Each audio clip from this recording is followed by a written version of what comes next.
So as my title suggested, why the student loan debt crisis is related to national security and why we need to change this system before we bankrupt another generation. At this point, it looks like we're headed in that direction.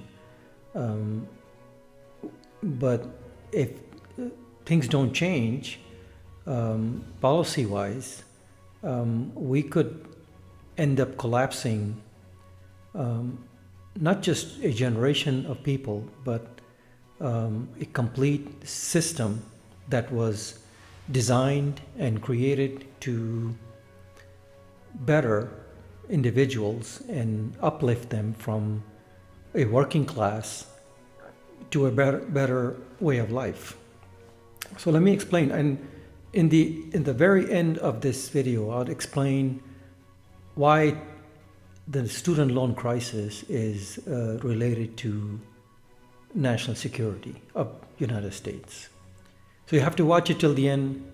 That way I can make a few points and then get to exactly that point.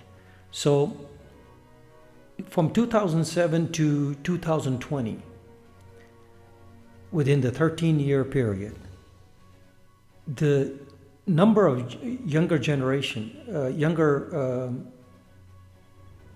people that went into debt went from 28 million to approximately 43 million went into debt.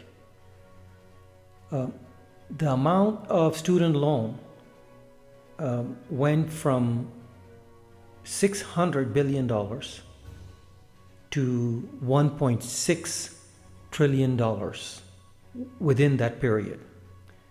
And we're talking about the amount of money that's owed by students. So this is not a joke by any means. This is a real crisis.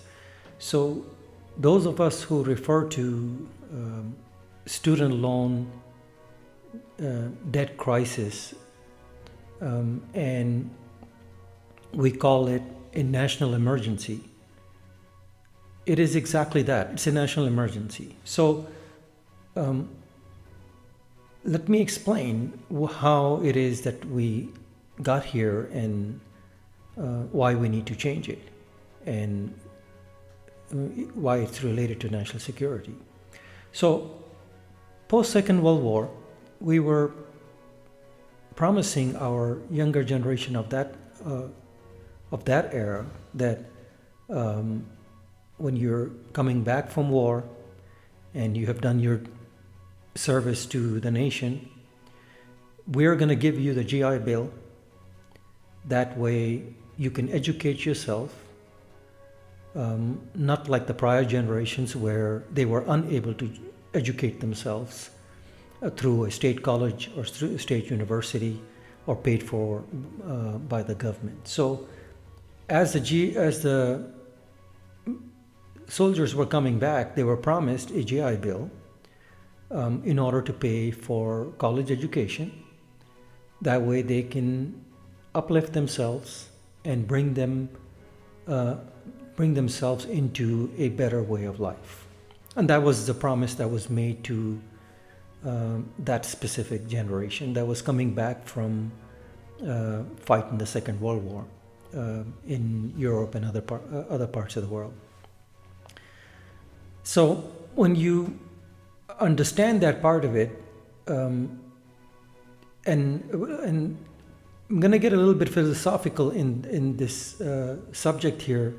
That way most people can understand why it's a legitimate crisis and not something just being made up by hundreds of people like myself who come out and make these videos and try to alert the nation and the policymakers that this is a national crisis and we need to treat it as such. So when you go back in time, say the birth of our nation, we basically were unable to educate a lot of people through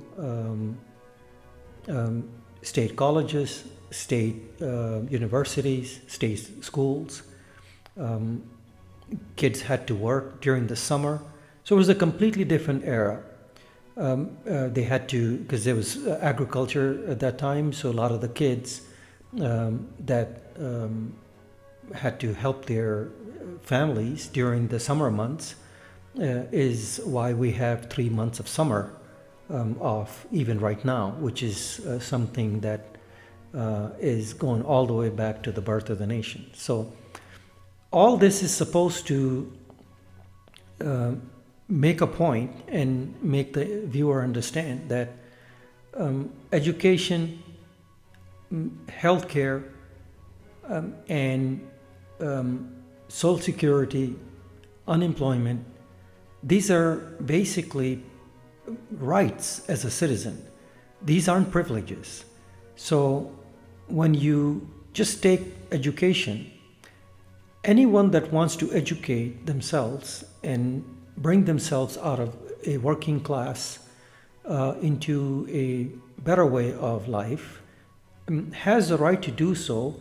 And since that individual is a citizen of this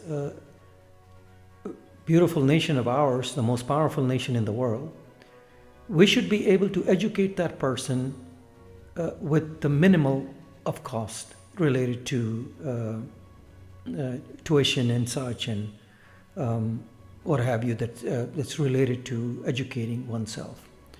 It is not a privilege in any way. It is also something that is or has been promised by other generations, and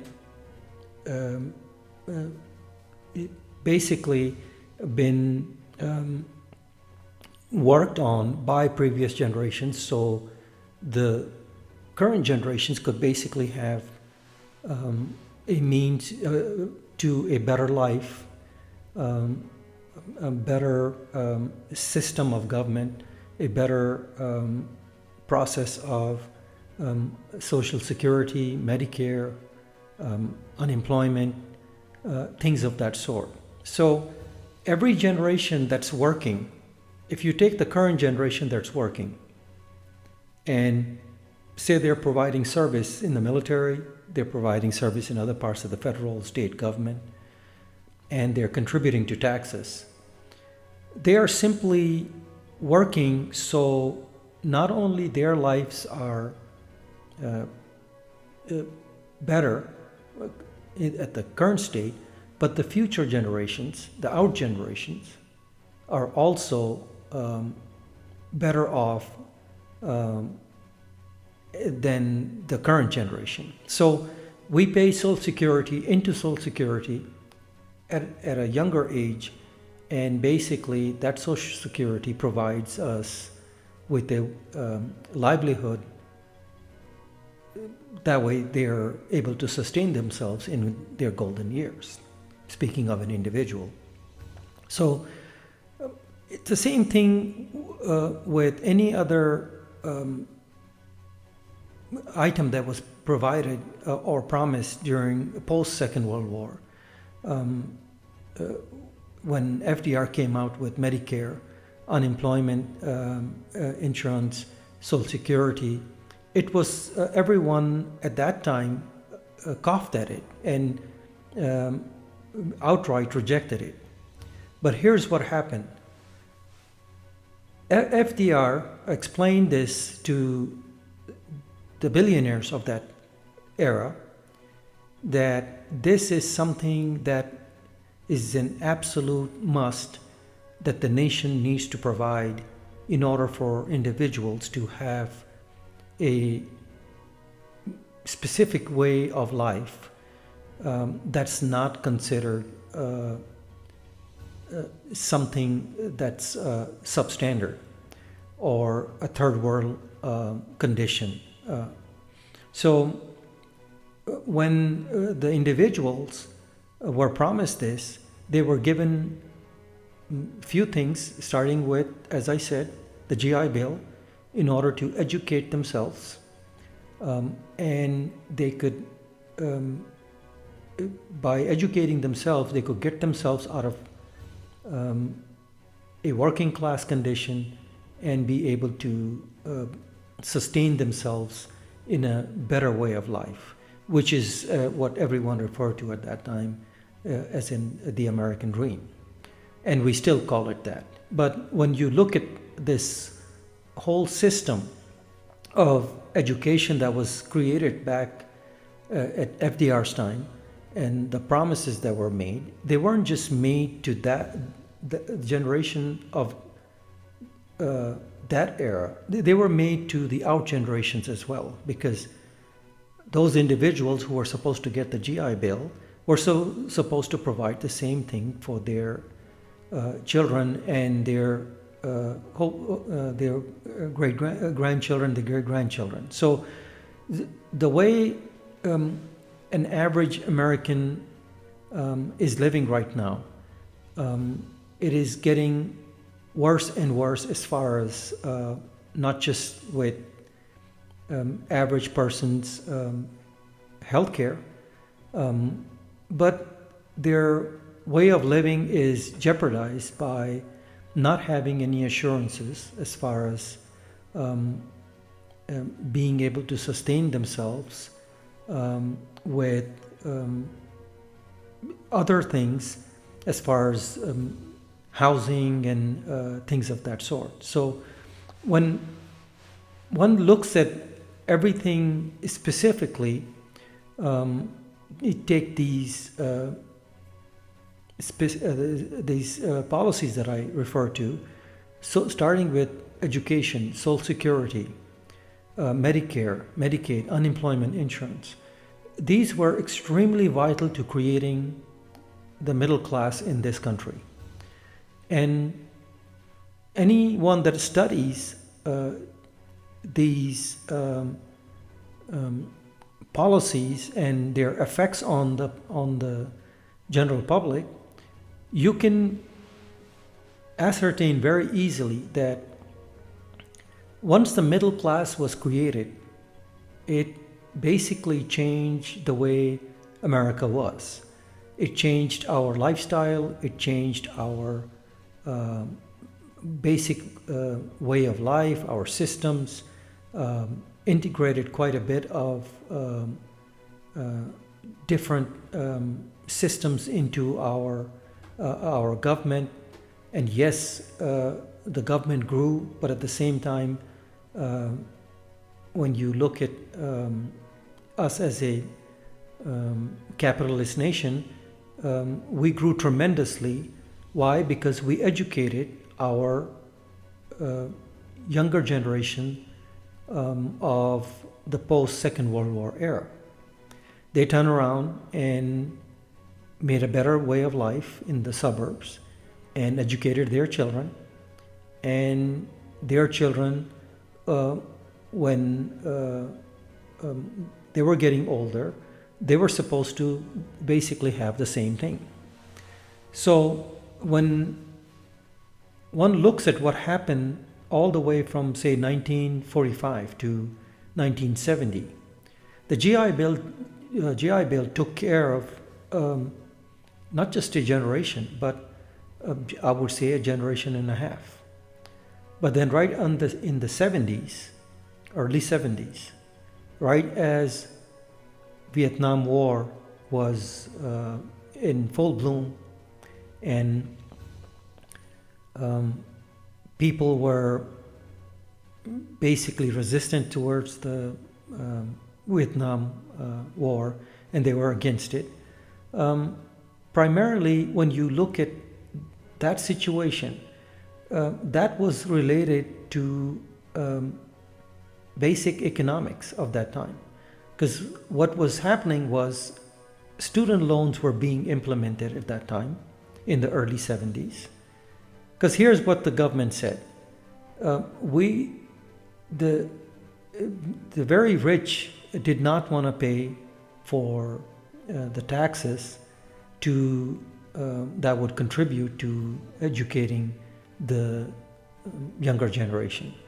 But they said, we can't deny them this education. I'm talking about the rich. we can't deny them this education. So what the government could possibly do is loan them this money. And in doing so, the government would basically loan an individual, a younger person, that money. And once it has loaned them that money, it would charge them interest. And this loan that the government is providing a person would basically be borrowed from a rich person's wallet. So they took the loans from the very rich because they didn't want to pay taxes, and simply said, we would loan you the money because we can't deny education to these people. If they want to educate themselves, well, here's the money. They're just going to have to pay for it. So this is how that system, this current system, was created in that way, where the government did not want to tax the very rich, because the very rich did not want to pay taxes, and made it clear that we do not want to support state colleges, state universities, community college. We absolutely do not want to support it. But we also understand that there could be an uprising if we deny them this education and the means to education. So they said very clearly, go ahead and educate yourself, but you're going to have to pay for it. So this is how this system got created, simply because the rich did not want to pay their fair share in taxes. So it would go to education, healthcare, Social Security, and in this case we're talking about specifically talking about education. So the education was supposed to be paid for through taxes. This is how any nation provides education to their citizens. Whether you are looking at Europe, you're looking at Asia, you're looking at the Middle East, you're looking anywhere. This is how you're supposed to provide for your younger generations so they can bring themselves out of a working class and uplift their lives and have a better way of living. So since the rich didn't want to pay any taxes, the government could not deny individuals education. So all it said was, we're going to borrow this money from the very rich and loan it to you as a student loan.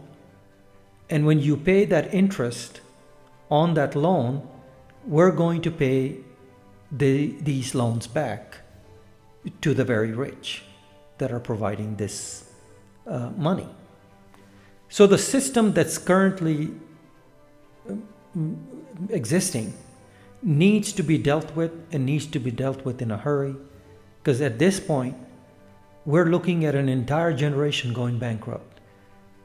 $1.6 trillion in student loan debt.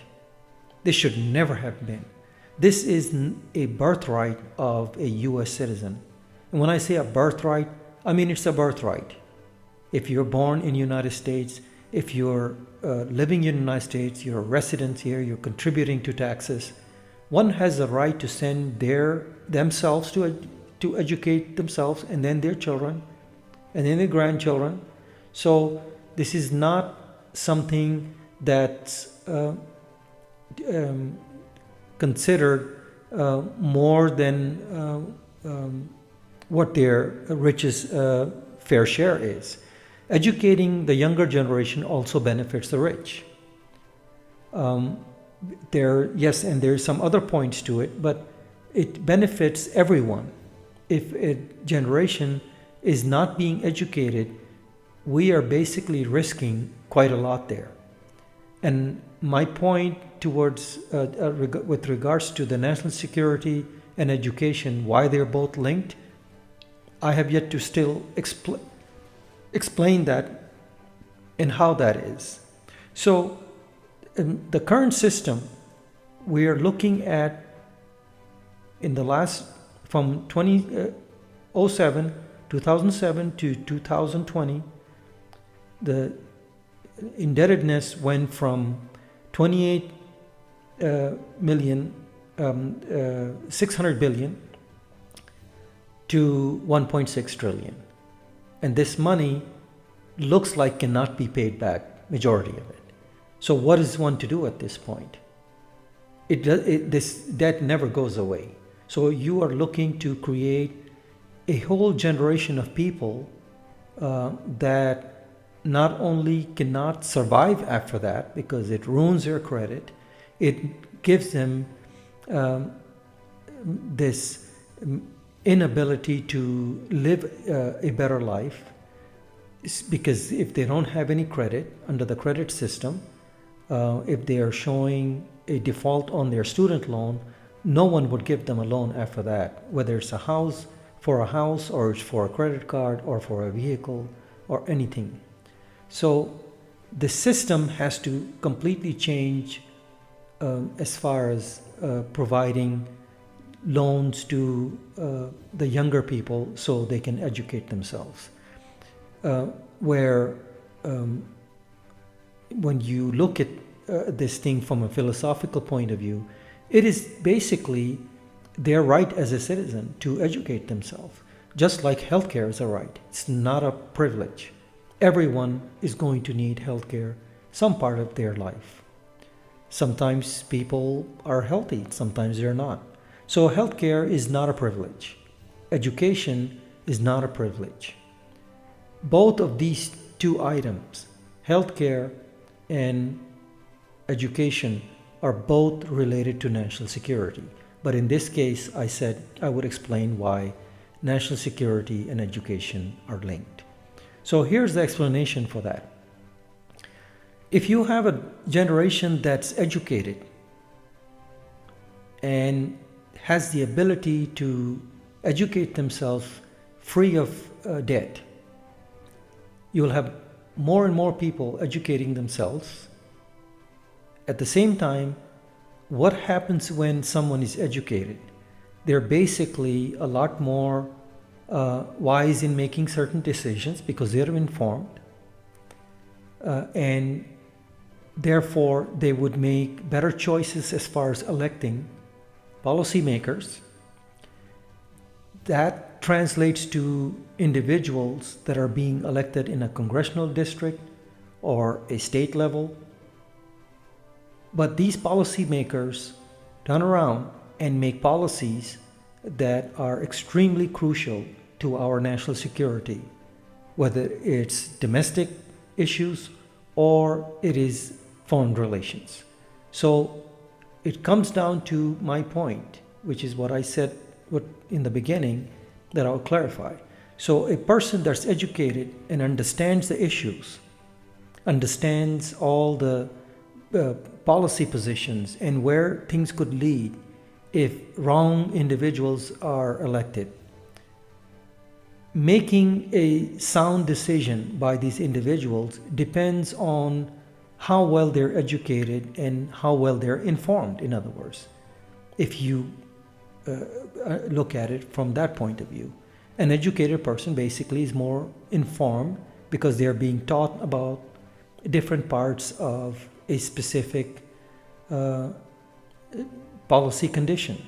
So a person that's educated makes a better decision, elects a better person to office. That person that represents us in Congress would be making appropriate decisions and therefore keeping our national security intact. So this is how education is related to national security. Same thing with healthcare. How do you relate healthcare to national security?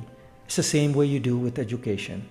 A person that's healthy and taken care of would more than likely pay attention to the type of individual that he or she is voting for and electing into office, because everything comes down to policy. Everything that we touch, taste, and absorb as a consumer, as a citizen living in our county, our state, our city, basically comes down to policy.